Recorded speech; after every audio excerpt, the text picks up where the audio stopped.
engine running. Absolute genius. Get this. Welcome. This is the show where we bring you Science. What that essentially means is discoveries, Advances. Questions. Research. technology. Unbelievable. Without further ado, This is The Naked Scientists.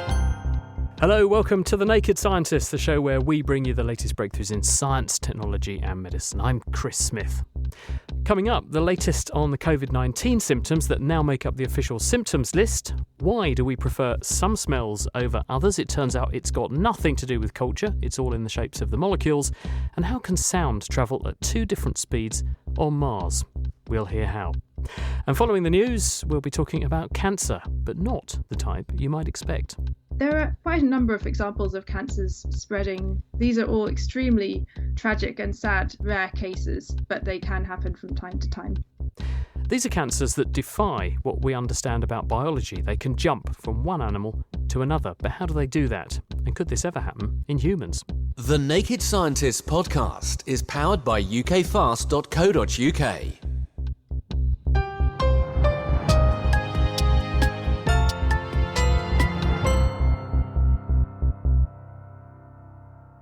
Now, first up, UK COVID cases have reached a new high watermark in recent days, with surveys suggesting that millions of infections have occurred over the last week.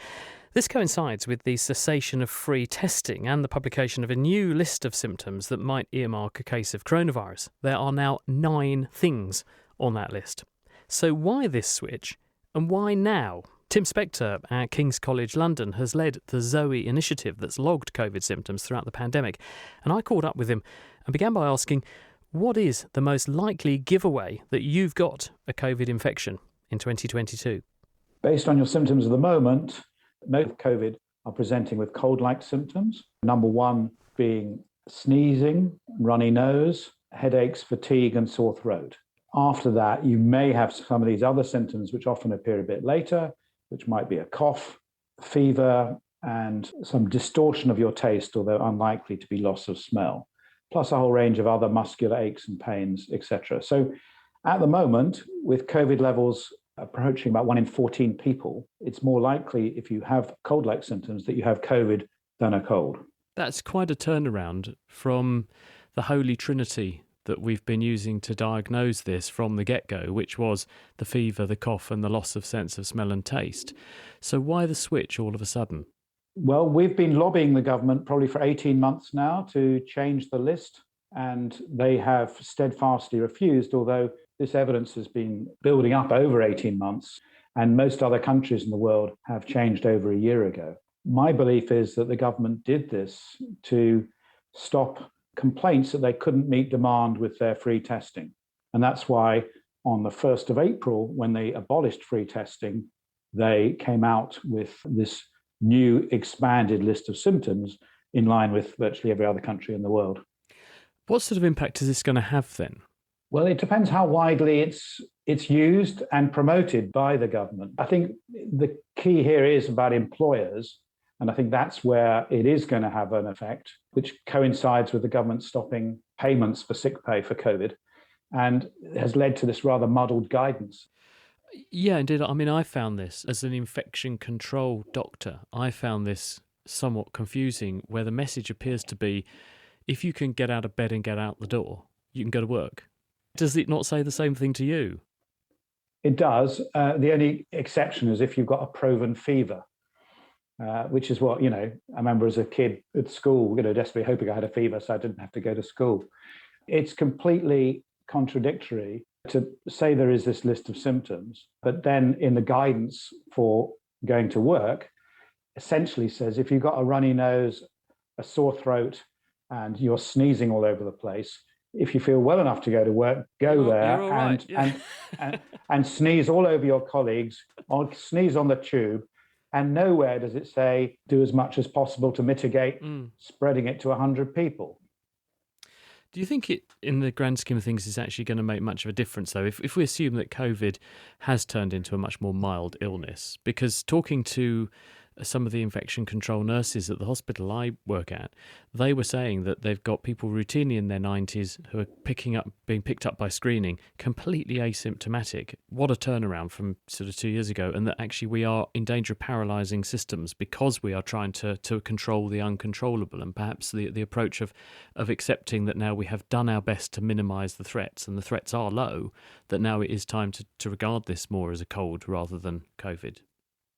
I can see that point of reasoning, but a colleague of mine did some modelling. It showed that if you reduced the self-isolation from 5 days to 2 days, this would have a huge knock-on effect on the numbers of infections and the number of hospitalizations in the next 6 months. So what sounds like a fairly trivial difference in guidance can have a very big difference. We're currently at 2,000 admissions a day, although all of those are not directly due to COVID. There's still a big burden, and that would push it much higher and would actually cause extra deaths. So I think you've got to look at the whole picture, and I think it is unwise to just say, we're not going to bother at all, and let people who are highly infective, that just by keeping them at home for a few days, you could really reduce the number of infections in that workplace or hospitalizations. I think we have to find some halfway house between there's no point in bothering and further tough restrictions. Tricky one, isn't it? Tim Spector there. Now, our preference for smells feels very personal. We've got our favourite colognes that we like and soaps and also foods. But do we like certain smells because everyone around us likes them too, and that's the way we've grown up? Or is it something else? Well, the answer is no, it's not because of the way we've grown up. It's not a cultural thing, because people the world over both like and loathe the same sorts of smells. It's more, it turns out, to do with the shapes of the molecules, as Julia has been finding out.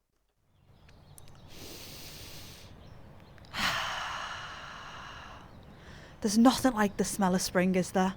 The freshly cut grass, which makes my eyes stream, but it's still delightful. There's lovely flowers coming out. It's just one of my favourite times of year to go outside and take in a good sniff. And my love for the smell of spring could potentially be something which is universal, as Majid from the University of Oxford explains, and it also sounds like she is taking in the wonderful smells of spring.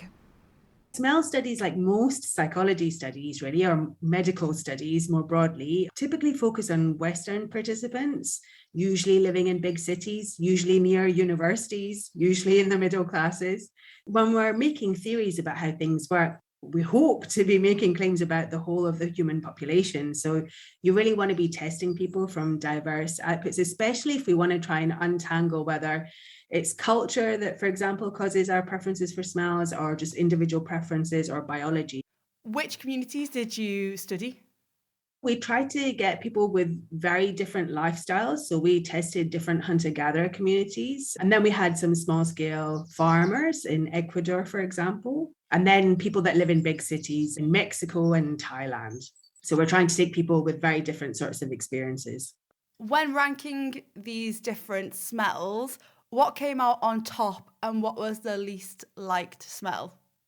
In our study, people across the world all really liked the smell of vanilla, and they least liked the smell of isovaleric acid, which smells a little bit like sweaty feet. It didn't matter what culture people were in or what kind of environment they lived in. Everybody generally preferred vanilla, and they all thought that the isovaleric sweaty feet smell was really bad. How much influence did culture actually have in these preferences? A really small amount, only 6% of the data could be explained by culture. So most of it seemed to be shared. And then there were some individual differences too, but culture plays a very small role. How much of the proportion of what people preferred in terms of smell came down to the molecular structure of the odour molecule? Anything that we smell is basically a molecule, and any molecule has thousands of different features. So we can look at those features and see if we can predict how pleasant something is. And when we do that, it turns out we can predict just from the molecule itself which odors people are going to find nice and which ones are going to find stinky. So if we're genetically almost built to prefer certain smells over others, why do you think that is? Probably some smells are telling us that something's dangerous. So our sense of smell is very sensitive to things that could be going wrong. So we can smell, for example, a gas leak before we can see anything going wrong. We can smell fire from a distance, or the fact that the milk is going off. So our noses are very sensitive to signals of danger, and it's likely that what we're finding is the same sensitivity to things that could be potentially toxic for us. I think COVID has taught us that the sense of smell is really important. So one of the symptoms that we know that COVID has is a loss of the sense of smell. But luckily, the sense of smell is really malleable and flexible. So people do have their sense of smell returning. Yeah, I think we take our sense of smell for granted. When I had COVID and lost mine, it was so acute. And you don't realise how much pleasure and joy smell brings into your life until it's taken away from you. Absolutely, absolutely. Yeah, so everybody should go out there and sniff something and enjoy it. Well, dare I say it, some science not to be sniffed at there too. That was Asfa Majid from the University of Oxford, enjoying the sounds of spring as she chatted with Julia about the study she's just published in Current Biology.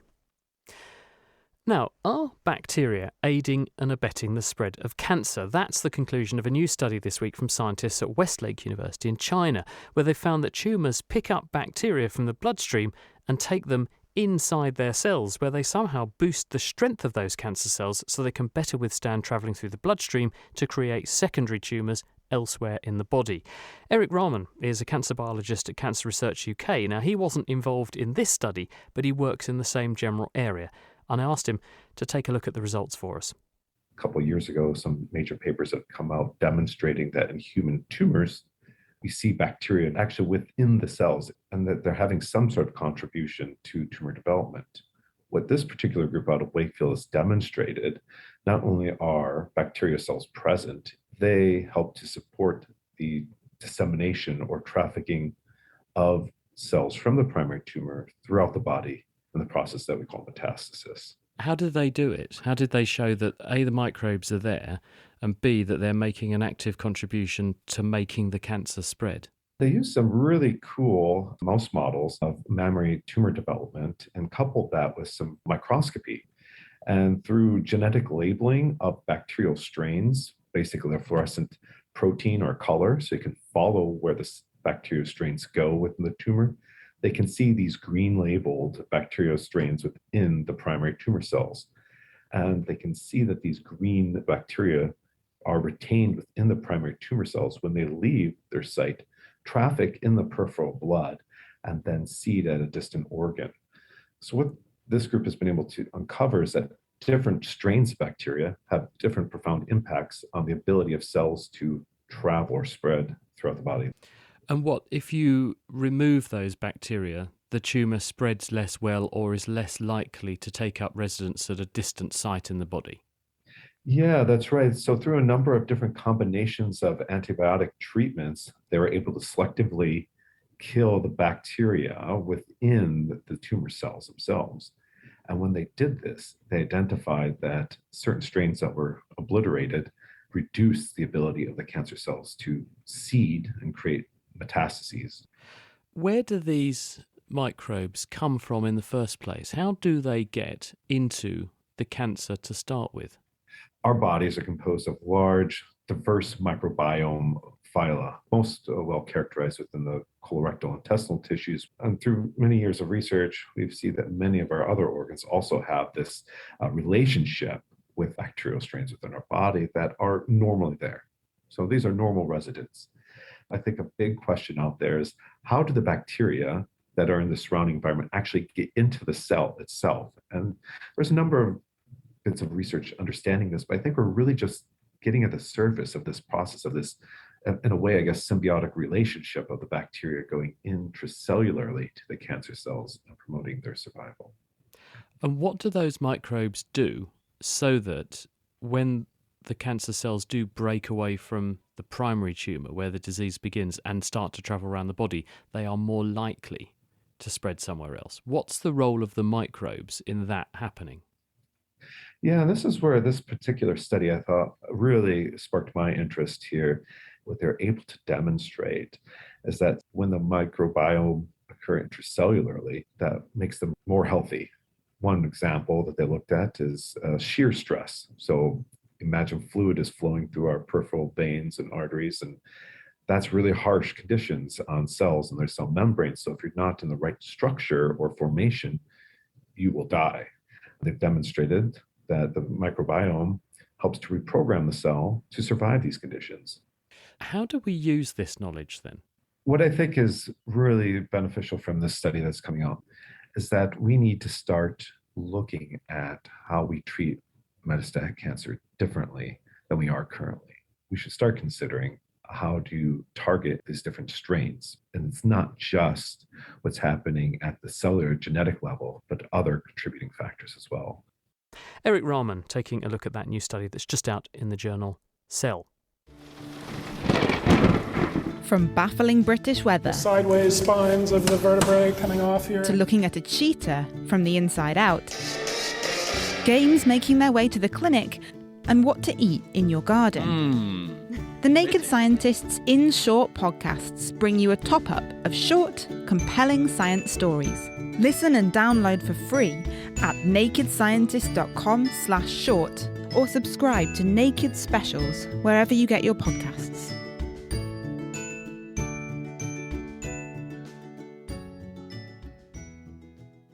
It's The Naked Scientist with me, Chris Smith. Still to come, Contagious Cancers, and we hear what sound sounds like on Mars.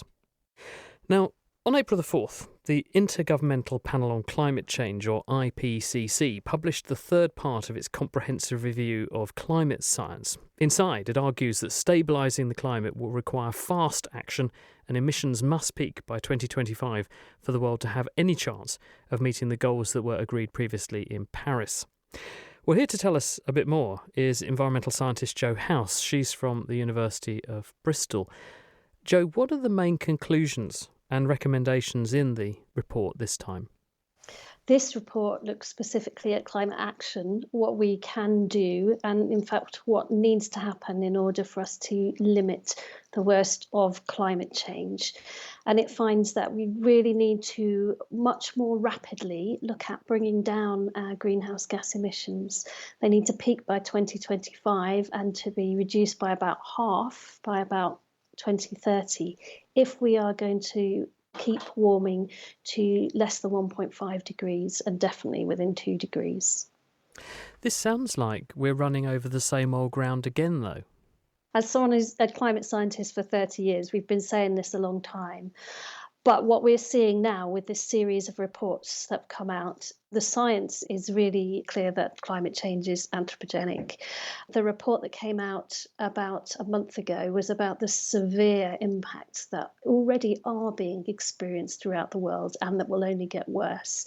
And this one is making it clear that the window is now very limited to be able to take the action we need to limit to 1.5 or 2 degrees. Is it going to basically take the crisis happening? Because we just seem to have been receiving these warnings year after year that this is going to happen, and it's a bit like sort of speed cameras on the motorway. People disregard the speed limit until they get a ticket, almost. I mean, at what point are we going to give the world a ticket and finally something's going to change? Because we seem to pretty much be going business as usual. I haven't noticed my lifestyle change. It is really incredibly frustrating, but there are some things in the report that give me hope, which is there's about 18 countries in the world that have actually already peaked their emissions and managed to keep reducing year on year, and it hasn't cost them a lot in terms of GDP. They've been able to do it in an affordable way. It is easier for some countries to do this. If you live in a country absolutely. where the sun shines 24/7, I mean, I'm being facetious, of course, but take California. Every day it's a sunny day. Putting solar panels over enormous amounts of space you have at your disposal means you have enormous opportunities to produce very much guaranteed energy. If you live in the UK, the sun doesn't shine half the time, the wind doesn't blow half the time. It's a very different problem that you're grappling with, isn't it? Well, actually, in the UK, we have managed to reduce our emissions a lot by switching from burning coal to burning gas. So that's been a big move for us. And there's plenty of countries that have a lot of wind energy as well as solar. And the cost of the renewable technologies have dropped massively, as solar energy costs have dropped by 85%. And now we're getting the technology with batteries is moving forward, so we can store some of that renewable energy. Surprisingly, it's actually sometimes some of the poorer countries that are actually doing the most, because they are feeling the impacts and they know how important this is. Jo, thanks very much for joining us and telling us about the latest IPCC report. That's Jo House from the University of Bristol. Now, just over a year ago, NASA's Perseverance rover touched down on Mars. It's equipped with some of the most powerful analytical equipment that you can possibly send into space, and its mission is to look for evidence of life, both past and possibly present. But it's also got some older technology aboard, including a microphone. And periodically, scientists have been eavesdropping on what Mars sounds like, which resulted in the rather strange discovery that, on Mars at least, sound travels at 2 different speeds, as Harry Lewis and public astronomer in Cambridge, Matt Bothwell, have both been discussing. So we have a piece of sound that's come out from Perseverance, Matt. Have you heard it before, or shall I play it? What do you give it a play? Let's give it a play.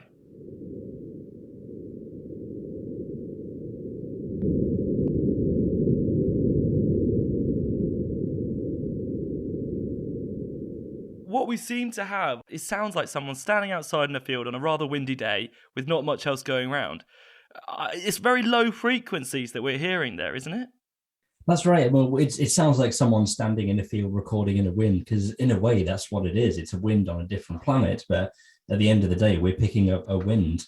You're right that we're hearing very low frequencies, and that's one of the interesting things about audio on Mars, that the Martian atmosphere is much thinner and made of different substances to the Earth's atmosphere, and so sound will behave differently. Sound is a wave that travels through like some kind of medium, like air or water or whatever, and depending on what that medium is, that can change the way the sound works. So think about when you inhale a helium balloon and then your voice goes all squeaky. That happens because the speed of sound in helium is much, much faster than the speed of sound in normal air.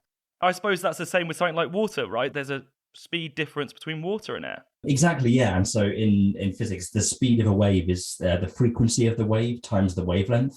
And the wavelength has to stay the same because that's set by the size of your vocal cords. And so if the speed increases, then the frequency has to go up as well. And so your voice sounds squeaky when you inhale helium. The opposite thing is true for Mars's atmosphere. It's a very thin carbon dioxide atmosphere, and so the sound is going to be very, very low. So you get the opposite effect. The speed of sound is lower on Mars, and so you lose those high frequencies, and so everything sounds very kind of booming and low. The surprising thing is that there's actually not one single speed of sound on Mars. It's actually 2 different speeds of sound, or the speed of sound on Mars varies depending on how high pitched the note is. The reason's really interesting, actually. If you think about what sound actually is, it's like a wave that carries energy through the air. And if you imagine a wave washing through the air, you kind of imagine all the little air molecules bouncing into each other. And that sort of model works here on Earth, but the Martian atmosphere is mostly carbon dioxide. And the carbon dioxide, these very little rigid springy molecules. And so as a wave travels through the Martian atmosphere, some of the energy of that wave goes into vibrating the little carbon dioxide molecules. And so depending on the frequency of the wave, it's either going to travel as sound as on Earth, or it's going to lose some energy. And so you get this sort of double speed of sound effect. The other thing that I noticed about this audio is that it's just wind. It's just the weather. There's nothing else really going on. It's quite a quiet place, really, isn't it? That's right. And I think that, again, that's because Mars's atmosphere is so thin. It's actually pretty bad at transmitting sound. The rule is the denser your medium is, the better it's going to transmit sound. If you go in the opposite direction and think about water, much denser than air, and whales can communicate over thousands of miles in the oceans because they're talking through this dense medium. In Mars's thin atmosphere, you have the opposite problem, and it would be very hard to have a conversation standing 10 meters apart because your voices would just get attenuated.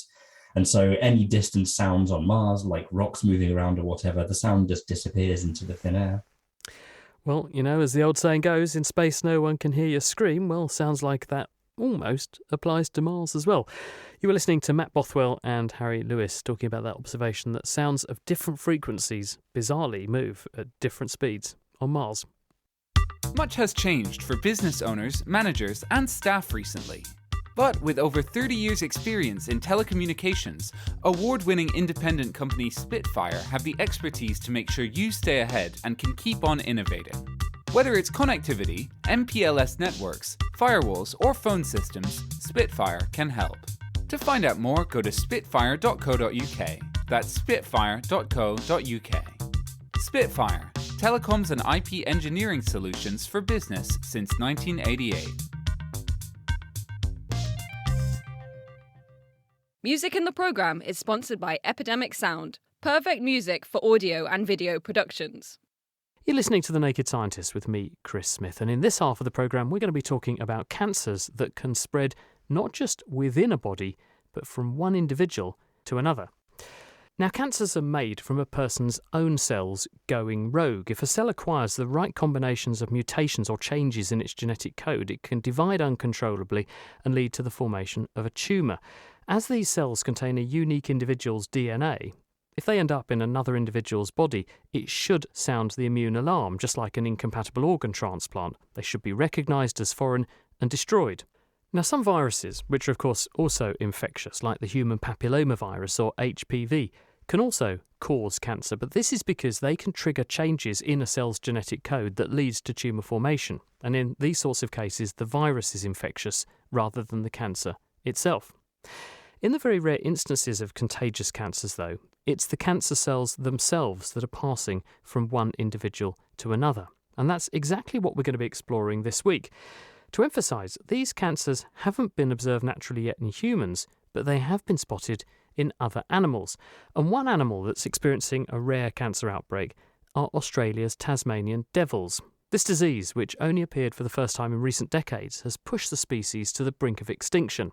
Threatened species keeper Ben from the Healesville Sanctuary at Zoos Victoria in Australia explains how they're helping to save the Tasmanian devil to Julia Ravey during, well, I suppose you could call it feeding time at the zoo.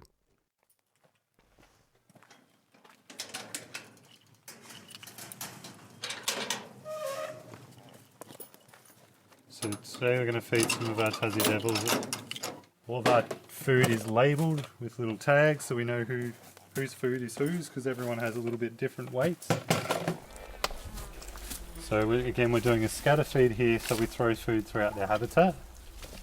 We spread it around so that they have to go forage for it. Some of the devils over here are pretty shy.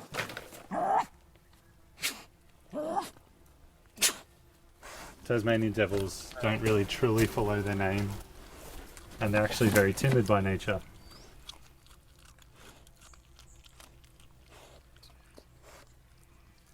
Tassie devils are a threatened species. So with some of our breeding females that we're hoping to breed this season, we've got camera footage monitoring them feeding. So we just make sure that's turned on every night, and we check that every day just to see if the females have eaten overnight. And the main reason we need to check this is because if they're going through estrus, they don't eat their food as often or as frequently as normal. And that way we can tell that they are going through their estrus and we can start to prepare for breeding. Sanctuaries like the Healesville Sanctuary, supported by Zoos Victoria in Australia, are playing a vital role in helping the Tasmanian devil avoid extinction through their breeding programs. These animals are also being released into the wild on islands and mainland Australia to up their numbers. This is because their numbered sightings have dropped by 80% in the last 2 decades, and as Ben said, they are officially an endangered species. Hannah Siddle, an assistant professor in molecular immunology from the University of Southampton, explains what has caused this drastic decline. So the majority of the decline has been caused by what we call DFT1, which is devil facial tumour disease. And that is the tumour that emerged sometime just before 1995.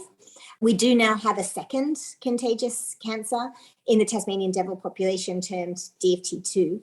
And it is now responsible for some declines, but in a very limited geographic area where it's still located. And you say this is a contagious cancer. So how does it spread from one animal to another? It's a little bit like, for us, a virus or bacteria, because it can pass when the devils contact each other. Rather than being a virally induced tumour, this is actually the cancer cells themselves that are able to pass between individuals. And we think in the case of the Tasmanian devils that this is primarily occurring when they bite each other.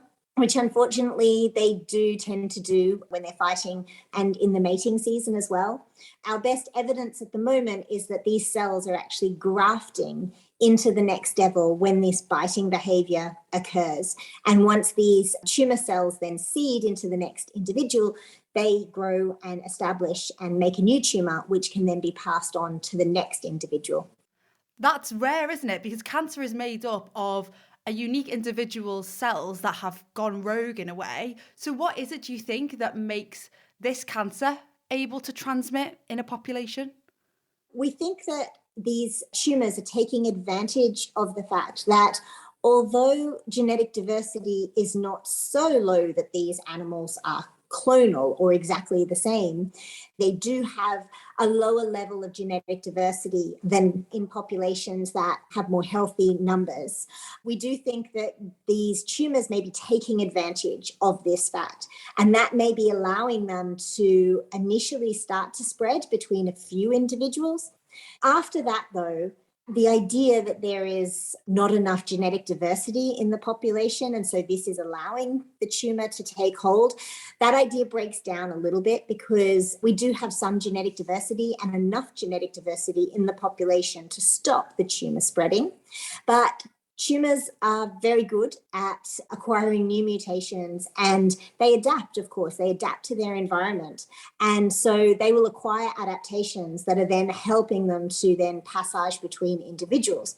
And we have found that one of the adaptations that they have made, these tumours, is to lose some of the proteins, or what we call antigens, on the cell surface of the tumours that are usually a flag for the immune system and would stop the tumour from transferring between individuals. This adaptation then allows the tumours to essentially become silent or invisible in the population. Are the cells in this tumour the same in every individual infected? Essentially, yes. So when we say they're the same, they all have derived from a single ancestral tumour cell, which is a cell in a Tasmanian devil that became malignant a long time ago. The tumours that are currently circulating in the Tasmanian devil will be slightly different to what they were when that tumour first arose and started transferring, because they've acquired new genetic mutations, new adaptations to their environment. You mentioned that there are 2 of these contagious cancers in Tasmanian devils. So what's happened there? Is this the same disease, but it's just a really mutated version, or is it something new entirely? It is something new entirely, in that it arose in a completely independent manner from a different individual, this second tumour. Really, really unusual to have that occur. And actually, this is the only mammalian species where we know that that's occurred. We think that the second tumour arose sometime around 2014. And interestingly, we think we've been tracing this from nearly the beginning of its genesis. There is a lot of effort going into trapping Tasmanian devils in the geographic location of DFT2, which is in the southeast of Tasmania, and it's quite confined at the moment. Although recent efforts have shown that it is moving northwards, and so it is starting to spread, unfortunately, and become more prevalent. It seems like an unusual phenomenon for this to happen twice in one species. Is this a case of lightning striking twice in the same place? Or are these animals, do you think, just susceptible to these types of conditions? I think it probably is lightning striking twice, as you say, but I think we need to probably be more aware in wildlife generally. Possibly these tumours are arising at different times, but that they don't have the success that DFT1 and DFT2 have had in the population. So I think it's probably likely that these tumours do arise sometimes. With communicable diseases in humans, we aim to treat them. We aim to develop vaccinations or other medical treatments. Is anything in the line like that for Tasmanian devils? Will there be a vaccine for these tumours, do you think? Transmissible tumours should be not easy to vaccinate against, but they should present some sort of routes for vaccination. And certainly we've been able to show that if we can restore some of these antigens that I was talking about before that usually coat the tumour cells, then if you put those into a Tasmanian devil or in a co-culture situation, which is what we call this, then we can actually see an immune response against these antigens on the tumour cells. So that tells us that the Tasmanian devil immune system is capable of responding. But unfortunately, it does seem as if this type of vaccine with these antigens on the surface of the tumour cells, it does work in some animals, but it doesn't seem to work in 100% of animals. And we're not quite sure what the efficacy of that is and why it doesn't work in some instances. So I think we need to do just a bit more work to understand what it is that the immune system responds to and whether then we could make a more targeted vaccine based on that information. Let's hope they can. Hannah Siddle there from the University of Southampton. Now, Tasmanian devils, as we've just been hearing, are one mammal that experiences these transmissible tumours. But another animal, probably one that's even more familiar to you, is one that we all know and love. It's our best friend, and that's dogs. They're also victims of a contagious cancer. And here to tell us more about that one is Elizabeth Murchison from the Transmissible Cancers Group at the University of Cambridge. Tell us first, what is this transmissible tumour in dogs and how does it spread? Dog transmissible cancer is quite different to the one in Tasmanian devils. It's also spread between animals by the transfer of living cancer cells themselves. But in this case, the cells are spread during mating, and this results in genital tumours. It's actually very, very common, although most people in the UK probably haven't heard of it. And that's because its main reservoir is free-roaming, sexually active, uncontrolled dog populations. And as we know, they don't occur in the UK anymore. But actually, interestingly, this disease was first described in the scientific literature in the UK 200 years ago in London. So we know it was common here once, but it disappeared in the 20th century due to the control of dogs. And what fraction of dogs worldwide have got it then? It's extraordinary. About 1% of dogs worldwide in places where this is endemic, which is most places, have this disease. So it's extraordinarily common. It's quite shocking to think how many dogs have this disease. But it's different to the Tasmanian devil cancer in that it's not nearly as deadly. Dogs with this disease, they tend to have localized tumours which remain in the external genitalia. They don't metastasize or spread to other parts of the body that frequently. And also the other wonderful thing is that this disease is highly curable with a course of simple chemotherapy. Most of these dogs, almost 100% of them, will undergo a complete cure. And we think that that's actually something to do with the immune system rather than to do with the way that chemotherapy drugs act per se. Hannah Siddle was telling us about the Tasmanian devils that there's evidence that in each case, because there were two diseases, they've originated from one individual. Is the same true with the dog tumour then? Exactly, and that's the really fascinating thing about this dog cancer, that all the tumours and all of these dogs all around the world, they all carry the cells of one individual dog that first gave rise to this cancer. Extraordinarily, we think that that one dog lived about 6,000 years ago, and that dog was a dog which got a cancer. Rather than that cancer dying together with its dog host, as most cancers do, those cancer cells spread to another host, and from there, that one single cancer lineage has survived for thousands of years and has spread all around the world. And it's by far the most prolific and widespread cancer that we know of in nature. It's really a really remarkable phenomenon. How do you know it's 6,000 years old? Well, that's an estimate, and it's based on counting mutations in the genome of this cancer. So as cancer cells, or actually indeed any cell, divides, it will accumulate mutations with time. So what we've been able to do is estimate how quickly cells of this dog cancer accumulate mutations, and we've done that by collecting tumours where we know the tumour was spread from one dog to another dog, and we know when that happened. So by counting the number of mutations in these short intervals, we've been able to estimate how many mutations occur per unit time. And then by counting the number of mutations back to that original dog and applying this mutation rate, we've been able to come up with this estimate, which does have huge error associated with it. So we think around 6,000 years ago, give or take a few thousand years. Why do you think that the Tasmanian devil tumour is a disaster for them? But in dogs, as you've pointed out, it's eminently treatable and much more mild as a disease. Well, this is an interesting question because it does make you wonder whether thousands of years of evolution have potentially caused this dog cancer to adapt to being a less aggressive cancer. Because if you think about it, A cancer which comes in and kills its host is going to limit its own possibilities for onward transmission, whereas a cancer that comes in and causes a fairly mild disease, lives alongside its host for potentially years, has many more transmission opportunities. So although we can't time travel back to that original cancer that first arose from that dog several thousand years ago to see whether it was actually more aggressive, it's a really interesting possibility that this cancer may have adapted to being less deadly. Absolutely fascinating. We'll leave it there for now. Stay with us though, please, Elizabeth. We'll hear more from you a bit later on in the programme about these sorts of cancers more generally.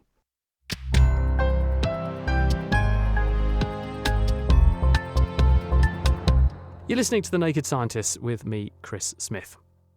We are going to leave the world of mammals behind us a bit now. We'll come back to them when we talk to Elizabeth again in a minute. But we're going to talk now about this sort of transfer also occurring in animals called bivalves. These are shellfish because, believe it or not, they also get transmissible tumours, and they include animals like mussels, clams and cockles. But before we talk about those cancers, Rob Ellis, who's a researcher in ecophysiology and sustainable aquaculture at the University of Exeter, has gone down to his local estuary to celebrate the wonders of these organisms. So actually I'm today out on the Exe estuary in East Devon, and in this estuary bivalves play a critical role for biodiversity. So we have a number of different bivalve populations. Probably most visibly noticeable are those of the mussels and the oysters. So these two species are classed as ecosystem engineers. The two organisms, when they settle, create a natural reef. Now, in doing so, they create a novel habitat that's able to support a range of other species. If we think about a region, for example, the southwest of England, the number of species supported by bivalve reefs can go up to around 750. As well as improving biodiversity, bivalves obviously play a really important role as a food source for things like crabs, starfish, and other benthic predators. And actually, they are really important in terms of a food source for humans. So around 3 miles off the coast of East Devon, it's a bit of a cloudy day today, so I can't quite see it. But we've got the largest mussel farm in the UK, offshore shellfish. Well, mussels are readily filter feedings. The population of mussels or a mussel bed can actually improve water clarity and therefore really benefit adjacent habitats such as seagrass beds and associated species like that. They can be a really powerful tool that we can employ to therefore improve those coastal environments and reduce human impact. If we were to lose bivalves, this would be a really important problem in terms of impacting coastal biodiversity, impacting coastal function, ecosystem function, and also in terms of impacting our ability to utilise those resources as a source of human food as well. Based on those insights from Rob, losing bivalves would be pretty disastrous. But these animals are also impacted by contagious cancers. These diseases have only recently been found in bivalves, but could have driven past declines in numbers. Alicia Brutos, cancer researcher at the Francis Crick Institute, who studies these rare conditions in bivalves, explains. These cancers, which is a leukemia-like cancers in bivalves, were reported in the late 60s and in the 70s and 80s of last century. But it was not till 2015 when they were discovered that they were contagious, because we needed to analyze the DNA to know that that cancer cell did not originate in that individual and come from a different individual. And do we have any idea about how it spreads from one organism to the next? The hypothesis is that somehow the cell is released to the environment. We don't know if it is an active release or if it is when he's dying passively, the cells are released to the environment. Then the cells float in the seawater and they survive in that seawater. So maybe the temperature and the salinity and all these conditions might have an impact. And finally, these bivalves, what they usually do in nature is that they filter water. Probably by filtering water, they take some cancer cells that were floating in the water. And those cancer cells go inside and then they start to develop. Mammals' immune systems have evolved in a way to detect things that are foreign and get rid of it. But I'm guessing the immune system of bivalves is quite different to immune systems like ours. So is there a flaw in their immune system that allows this type of contagious cancer? We do know they have defense, but they don't have the same immune system as us. So a lot of research has to be done to actually understand why they are not as successful as our immune system to defend themselves from contagious cancers. There are many parasites that are affecting these kind of animals, the bivalves.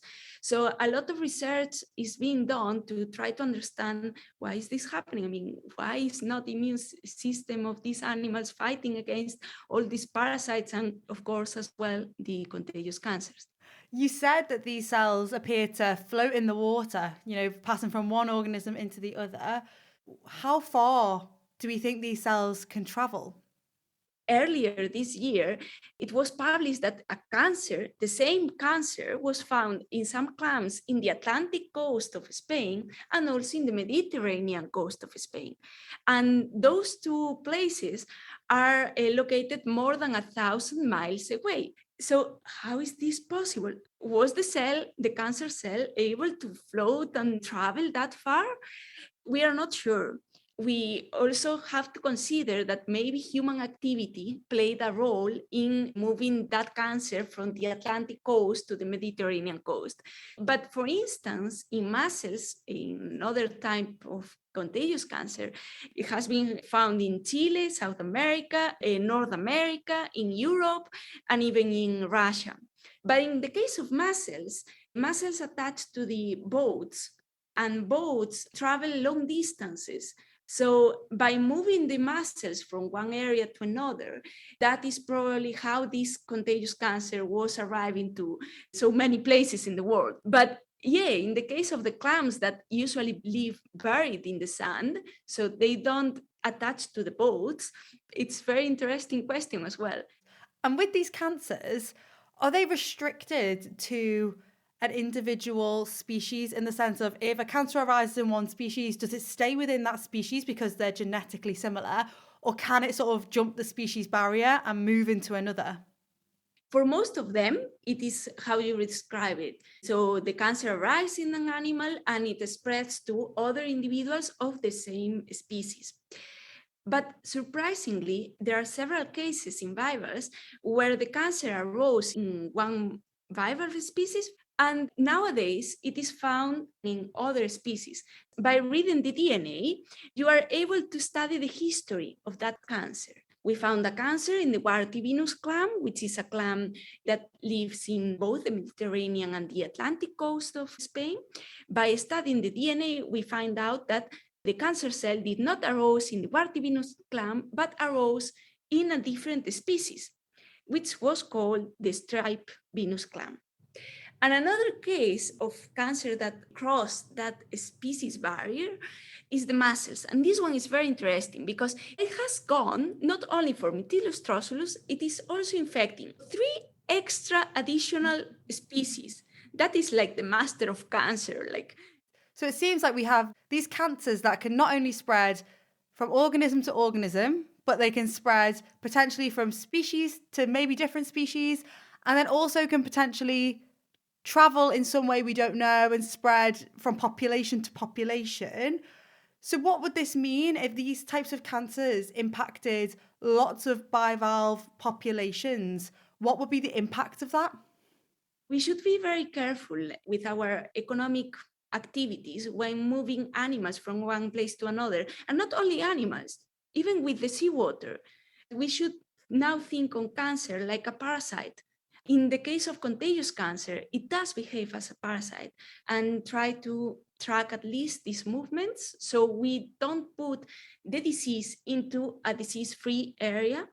Because imagine that these cancers become very aggressive and they reduce potentially the number of individuals and they drive it to extinction. That will be an ecological problem. But if we keep the disease-free areas being a disease-free area, so no cancer goes into there, at least not by our activities, in a scenario where this happens, that all the population reduces, we can repopulate with those ones that didn't have the disease. Well, that would be a relief. Fascinating stuff, isn't it? Julia was talking with Alicia Bruos from the Francis Crick Institute down in London. Now, so far, cases of contagious cancers have only been documented in these three animal types: Tasmanian devils, dogs, and the shellfish that we were just hearing about. But we can still learn a lot about cancer biology in general from cases like these, and question whether these could arise elsewhere, for instance, in us. Now, Elizabeth Murchison is still with us, and let's pick up where we left off when we were talking about the transmissible tumours in dogs, Elizabeth. What can we learn by studying how these cancers do what they do to inform our knowledge of cancer biology more generally? Well, one thing about contagious cancers is that they frequently live much longer than cancers that just arise and remain within a single individual. And that means that we can study cancer's long-term evolution, and that can tell us how cancers can continue to adapt to their hosts. And this can give us insights into the optimal evolutionary routes that cancers can take. But also they can tell us about how cancers can adapt to escape the immune system under fairly extreme circumstances. So cancers often adapt to escape the immune system even when they're only non-transmissible cancers just arising and staying within their host. But these transmissible cancers have to escape what we call an allogeneic immune system, an immune system of a different individual, a foreign graft in essence. And this very extreme setting, insights into that can tell us more about how cancers escape the immune system even when they stay in the same host. In recent years, we've discovered that cancers also team up with the microbes in the body. And in fact, just this week, there was a paper out that looked at the presence of microorganisms inside cancer cells, endowing those cancer cells with additional abilities, such as greater resilience, so they can spread around the body better. Has anyone looked at these transmissible tumours and asked if there are bacterial passengers in them that might be aiding and abetting their spread? That's a fascinating question, and that's actually something that we're currently looking at, although we don't have anything conclusive to say yet. One thing that is really interesting in the dog cancer, however, is that it sometimes takes up little pieces of DNA called mitochondrial DNA from its hosts. And so as it's spread along, it's sometimes stolen mitochondrial DNA from its host, which helps it to adapt better to being a cancer. And this might also be a mechanism which might occur from time to time in human cancers. And speaking of human cancers, has this actually happened? I know I reassured people by saying that there's no defined equivalent to these cancers that's spreading among humans all the time at the moment, but are there isolated examples of this happening?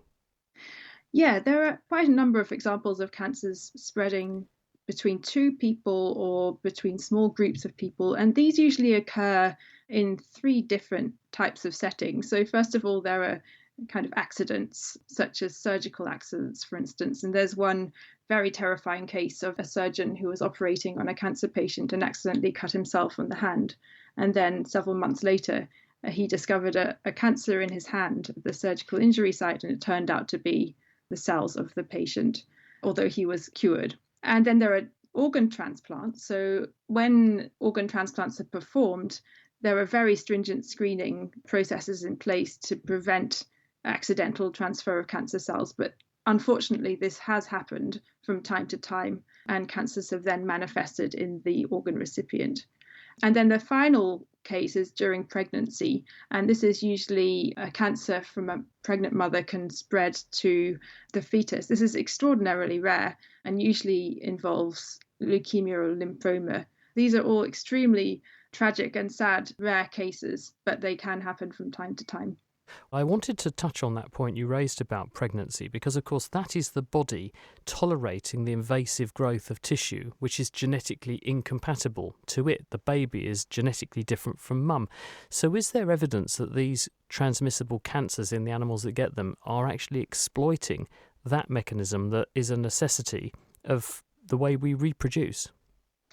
It could well be that transmissible cancers are making use of some of the adaptations that are there in our cells, which allow pregnancy to occur, which, as you said, is a circumstance when two genetically distinct cell types coexist within the same body. So there is some preliminary evidence suggesting that that could well be the case, that some of these pregnancy mechanisms are being used. Elizabeth Murchison from the Transmissible Cancers Group at the University of Cambridge. Thank you very much indeed. So overall, in very rare instances, under specific conditions, cancers can spread from one organism to another. Now, exactly how this happens is still unclear, but it looks like the key is that the cancer can hide itself away from the immune system, maybe by removing markers from its surface so it can fly under the immune radar, or making changes to its genetic code that allow it to in some way reprogram the host's immunity. Understanding the distinction between what makes a cancer transmissible or not could help to save species like the Tasmanian devil from extinction, as well as protecting our marine ecosystems. And although very unlikely to cause outbreaks like we see with viruses amongst us humans, thanks to our immune systems being very good at destroying foreign cells, better understanding these conditions can show us how cancer spread in our own bodies and prevent the rare instances of cancer passing on via processes like transplantation. Well, now let's finish with our question of the week, and we're swerving onto the topic of electricity now as Evelina Wang tackles this battery baffler from Barry. What causes degradation in electric car batteries, and what are the upcoming developments in EV battery technology? The batteries that power your electric car are lithium-ion batteries. Dr. Chloe Coates from the University of Cambridge is here to drive us to the bottom of this. For a consumer, let's say an electric vehicle driver, there are three main considerations that impact battery degradation. These are the temperature of the system, the state of charge, i.e. whether it's fully charged, discharged, or somewhere in between, and the usage profile, so whether someone is charging or discharging either fast or slow. When discharging a lithium-ion battery, the lithium ions move from the negative graphite electrode to the positive cathode, which produces electrical energy we can use to power a car.